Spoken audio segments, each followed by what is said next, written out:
I was 9 years old when Roots was originally broadcast. I watched all of it, I think, but I don't remember a lot about it. I do have two distinct and quite different recollections of its impact on me and my community at the time.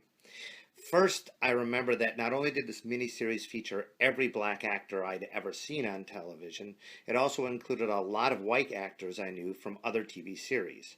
There was Lou Grant, who was the captain of a slave ship, Mike Brady from the Brady Bunch, who played a sadistic slave owner.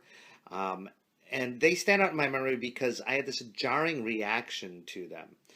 Um, White actors that I knew as sort of nice and principled characters, even if a little bit gruff in the case of Lou Grant, were cast as outright racists in the series. And my impression at the time, at least looking back now, was how much slavery made even nice white people evil.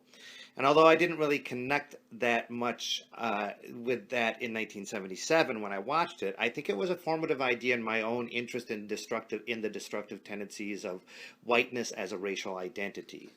The other impact that I associate with the series is less positive. It also takes place later. In my hometown of Oshkosh, Wisconsin, which had about 50,000 residents, I remember there being three black students in my middle school: Donovan Williams, his brother Roger, and Chuck Latimer. There must have been maybe 600 kids altogether in that middle school. Chuck hung out with the cool kids in middle school. He was athletic and seemed to be well liked, but the kids since grade school has always called him Chucky. And Chucky had become a slightly derogatory code word for those kids in middle school as you know, for black kids.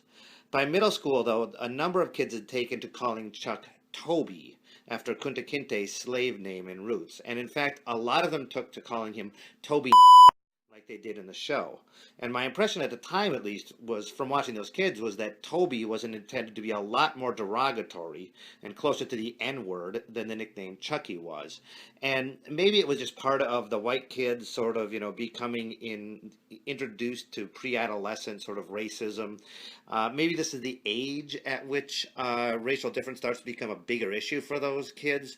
But regardless, the miniseries certainly gave the white kids in Oshkosh some covert language they could use to denigrate one of the only black kids in the school.